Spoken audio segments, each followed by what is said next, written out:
ئێرە ڕادیۆی دەنجیگەلە.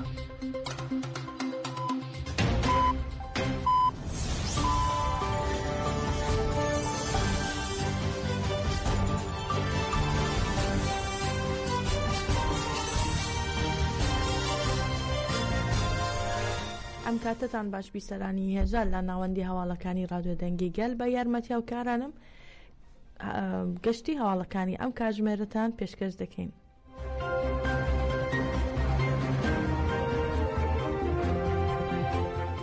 محەممەد ئۆجەلان برای ڕێبەرۆجەلان و مەزلوم دینچ لە پارێزەرانی ڕێبەرۆجەلان دوای داوای چاوپێکەوتنیان ئاراستی سەرۆکی داواکاری کۆماری بۆرسا و بەڕێوەبەرایەتی زیندانی ئیمراڵی کرد.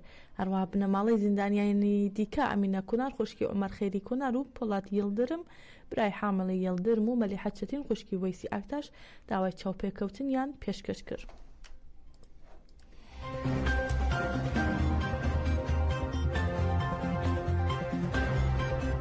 هاوسەرۆکایەتی کۆنسەی بەڕێوەبەری کەجەکە بابۆنەی ساڵڕۆژی پلانگێڕی نێودەوڵەتی 15 شوبات بەیاننامەیەکی بڵاو کردەوە و تیایدا هاتووە مەرجی سەرەکی بۆ سەرکەوتنی پرۆسەکە ئازادی ڕێبەرۆجەلانە. هاوسەرۆکایەتی کۆنسەی بەڕێوەبەری کەجەکە شەهیدانی دۆزی ئازادی بە بیرهێنایەوە و سڵاوی لا خۆڕاگری ڕێبەرۆجەلان کرد و پلانگێڕانی شەرمەزار کرد. کەجەکە ڕایگەیان کە ئەو پرۆسەیە کە ڕێبەرئۆجەلان دەیەوێت پەرەی پێبدات ئەنجامێکی بنەڕەتی بۆ جیهان دروست دەکات و ئاماژەیان بەم خاڵانە کرد. جەماوەر دەزانێت لە 26 ساڵەمین ساڵی پلانگێڕیدا ڕێبەرئۆجەلان دەیەوێت پرۆسەیەکی نوێ دەست پێ بکات و ماوەیەکی زۆرە ڕێبەرئۆجەلان سەرقاڵی هەوڵێکی گەورە بووە بۆ ڕاگررتنی شەڕ و زەمینە خۆشکردن بۆ سیاسەتی دیموکراسی. هاوسەنگی لە ڕۆژهەڵاتی ناوەڕاستدا گۆڕاوە و باس لە ئاوەدانکردنەوە دەکرێت. ڕێبەرئۆجەلان لەم کاتەدا دەست پێشخەری کردو و ئەم دەست پێشخەریە توانای ئەوەی هەیە کە ئەنجامێکی گەورەتر لە پێشووتر بەدەست بهێنێت. کەچەکە هەروەها ڕایگەیاند کە جدیترین و ئامادەترین ئەکتەر بۆ دروستکردنی چارەسەر بۆ کێشەکان ڕێبەرئۆجەلانە و ئەم خاڵانیان دەستنیشان کرد. مۆدێلی نەتەوەی دیموکراسی ڕێبەرئۆجەلان ئیدیالترین مێتۆدا بۆ چارەسەرکردنی پرسی کورد و کۆتایی هێنان باشەڕ لە کوردستان. هەروەها بۆ چارەسەرکردنی کێشەکانی ڕۆژهەڵاتی ناوەڕاستیش بێگومان مەرجی سەرەکی بۆ سەرکەوتنی پرۆسەکە ئازادی ڕێبەرئۆجەلانە و بەم زانیاریانە پێویستە خەبات فراوانتر بکرێت و ڕێبەرئۆجەلان لە ناوەندەکەیدا دابنرێت. کەجەکە هەروە ئاماژەی بە ئەرک و بەرپرسیارەتی ئەم سەردەمە کرد بۆ سەرکەوتنی پرۆسەکە و ڕێگەیان بۆ دروستکردنی ئەم پێشکەوتنە مێژوویە داوا لە هەموو گەلانی ڕۆژهەڵاتی ناوەڕاست و جیهان ژنان مرۆڤایەتی پێشکەوتوخواز و هەر کەسێک کا بۆ ئازادی و دیموکراسی تێدەکۆشێت پشتیوانی ئەم پرۆسەیە بکەن بە سەرکردایەتی گەلی کورد. پێویستە هەڵویست نیشان بدرێت و خەبات لە دژی ئەو هێزانە چرتر بکرێتەوە کە دەیانەوێت ڕێگری لەم کارە بکەن و هەروەها کەجەکە لە کۆتاییدا ڕێگان هێزەکان لە پلانگێڕیدا ڕۆڵیان هەبێت دەبێت دەستبەرداری ئەو هەڵویستە بن و ڕێز لە ئیرادەی گەلی کورد بگرن.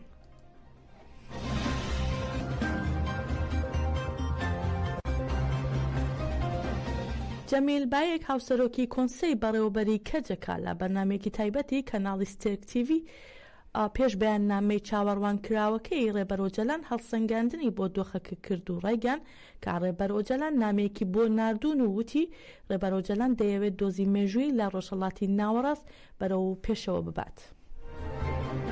بۆ مە ئاشکرەیە یعنی سورەجێکی ڕێبەرە بۆ پێشتەخە سورەجە کە دە هەرەکەتێدا گارتنێکی پێشخستە کورکردنە چکو لەسەر پرسکێکی کورد gelek sermaye xwe mezin dikin.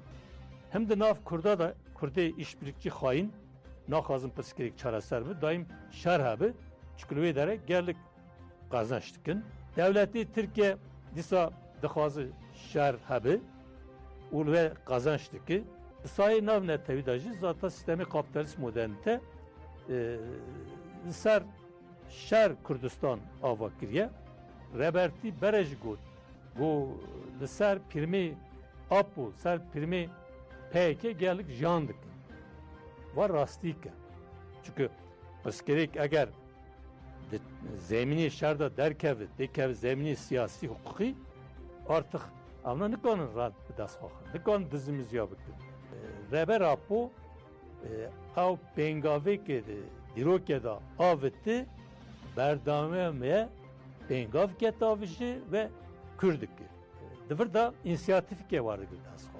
Çima çünkü de mıntıqe rojlatê navîn da gihartinê nihene ew sistema ki bi şerê canê yeke dudiya tamamî hilweşiya sistemeke nû dixwazin pêş bixin vê sistema jî sistemê kapitalîst modernîte dixwaze gor berjewendiyê xwe pêş bixe val dijî gelaya rebera po jî divir da müdaxeleke bu mıntıqa dike Cemil Bayık da zanîn ku derve ragandê Tirkiye me takip dikir me hinek encam derdixistin tawî mektubek jî pêşket çawa ev bangekê dibe bersive bidî bu ne mümkün e yani niha dest bir reber apo gire dayne piskeyekê Kurd zemînê şerda derxi têxi zemînê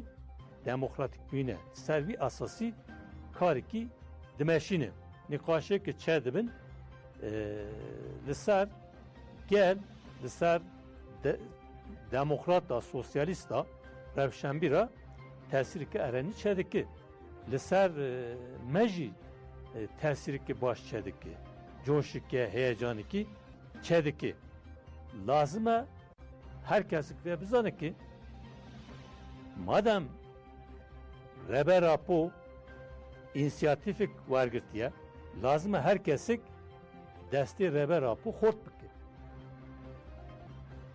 vekte ev armanca bekte lazım e her kesik li pengava hayder ker çünkü pengavek rebera po peş dıxı bu her kesik ye servi esası tek koşuna dimeşini madem ki herkesik ve dixwazi vekte lazım e ve xwe derkeve ve tek koşuna tek bi reber apo neyle reber apo jî di şertê İmralı'da dixwazi bibe bersiv dixwazi hêviya daxwaziya pek bînin hevserokê konserê ve reber apo du tişta da gavat davij yek işte mesele jinda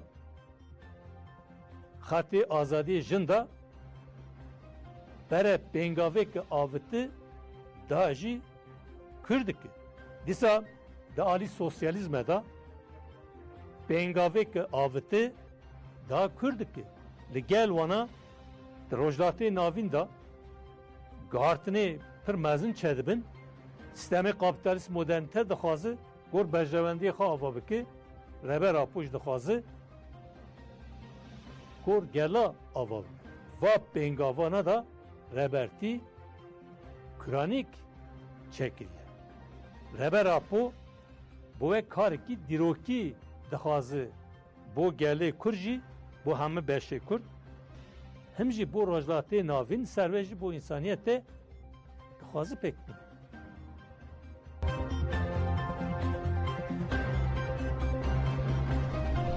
لا بەشێکی تری قسەکانیدا جەمیل بایەک هاوسەرۆکی کۆنسەی بەڕێوەبەری کەجەکە داوای کرد لە 15 شوبات لە ستراسبورگ ڕێپێوانێک و گربوونەوەیەکی گەورە ئەنجام بدرێت و وتیشی هەمووان ڕۆژی 15 شوبات لەسەر شەقامەکان دژی ئەو ڕۆژە ڕەشە دەبێ بوەستنەوە.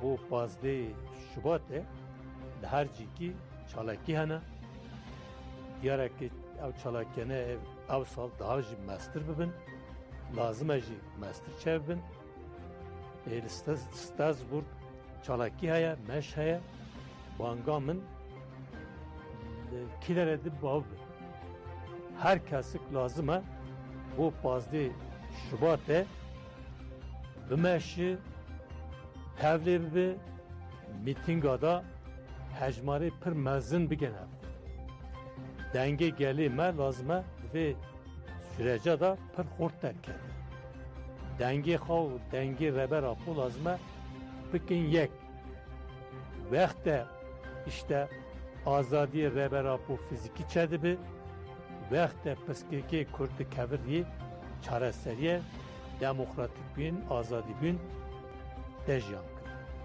سەر واسسا ez بۆ هەموو چالاکوانە سپاس dikim hürmetê xwe bi wan yar dikim lazim e bi qarar bi ceseret bimeşin mîtînga bikin li dijî 15 Şubatê dizî komplo bisekinin ve roje biqulpînin bikin rojekê piskeyekê Kurd çareserkirin. هێزەکانی سووریای دیموکراتیک قەسەدا سەبارەت بە ئەنجامی ئۆپۆراسیۆنەکانی دوێنیان و هێرشەکانی دەوڵەتی تورک و چەتەکانی بۆ سەر هاوڵاتیان و شەڕوانان ڕێنگیان لا چوارچێوەی مافیڕەوای خۆمان بۆ وەڵامدانەوەی هێرشی دەوڵەتی تورک و چەتەکانی هێزەکانمان چەند ئۆپۆراسیۆنێکیان ئەنجامدا کاپنکەکانی سەر بە دەوڵەتی تورک لا دەوروبەری بەنداوی تەشین و پردی قەرەقۆزاق کرایە ئامانج. قەسەدا ئاماژە بۆش دەکات شەڕوانان سێ ئۆپۆراسیۆنی کاریگەریان ئەنجامدا و خاڵی چەتەکان لا گوندەکانی نزیک لا بەنداوی تەشین کرایە ئامانج و لە ئەنجامدا کوژرا و بریندار هەیە کە ژمارەیان نازانرێت. هاوکات ئۆپۆراسیۆنی دووەم لە دەوروبەری گردی سریاتیر ئەنجامدراکە لە ئەنجامدا کوژرا و بریندار لە نێوڕێزەکانی چەتەکان هەبوو. هەروەها لە ئۆپۆراسیۆنێکی دیکەدا خاڵێکی چەتەکان لە شارۆچکەی ئەبوو قەلقەل کراوەتە ئامانج لە ئەنجامی کوژران و برینداربوون لە نێوڕێزەکانی چەتەکان هەبووە کە ئەوی ژمارەکانی نادیارە. ئەمە لە کاتێکدایە کە دەوڵەتی تورک و چەتەکانی بەردەوام لە بردومانی دەوروبەری بەنداوی تەشین بوون کە زیانی مادی لێکەوتوێتەوە. هەروە قەسەدە ڕایگەیان دوێنێ فڕۆکە جەنگەکانی دەوڵەتی تورک هێرشیان دەست پێ کرد و ناوچەیەکی ڕۆژاوای کێڵگەی ئەحمەد مونیریان لە ڕۆژاوی کۆبانی کردە ئامانج و زیانی مادی لێکەوتەوە.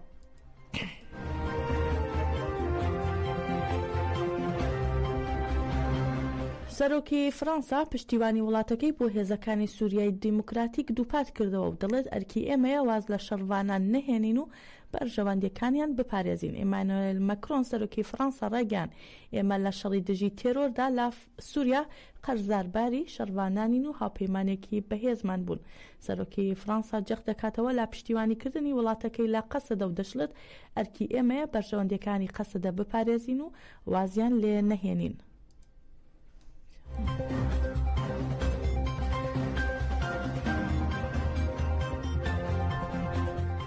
بە ئامادەبوونی وڵات پارێزان و ئازادی خوازان تەرمی شەهیدی ڕاگەاندنی ئازاد عەزیز کۆیلۆغلو بە مەبەستی بە خاکسپاردنی ڕەوانەی بناری قەندیل کرا.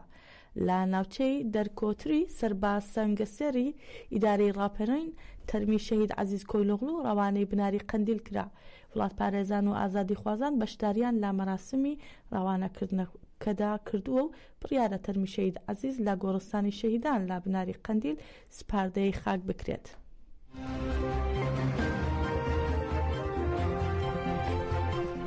پارێزەرانی شەریفە محەممەدی هەواڵی دەرچوونی دووبارەی سزای لاسێدارەدان دژی ئەم ئەندامەی پێشووی کۆمیتەی هەماهەنگی بۆ دروستکردنی ڕێکخراوە کرێکاریەکانیان ڕاگەیان.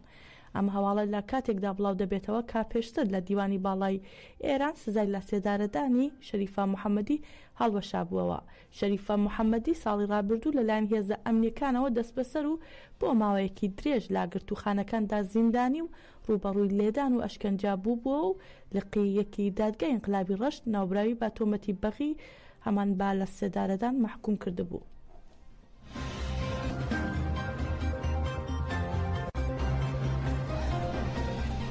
جەلیل محەممەدی لا چالاکانی بزوستنەوەی کرێکاری و لە ئەندامانی کۆمیتەی هەماهەنگی بۆ ئاوکاری لا دروستکردنی ڕێکخراوەکانی کرێکاری پاش ڕۆژێک لا مانگرتنی کاسبکاران لە شارەکانی کوردستان کە لە ناڕزایەتی دژی سزای لاسێدارەدان بەڕێوەچوو لەلایەن هێز ئەمریکانی شاریستنەوە دەست بەسەر و بۆ شوێنێکی نادیار گواستراوەتەوە. سەرەڕای تێپەڕینی 3 هەفتە لە دەست بەسەرکردنی ئەم چالاکوانە تا ئێستا لە چارەنووسی ناوبراو هیچ زانیاریەک لە بەردەست نییە.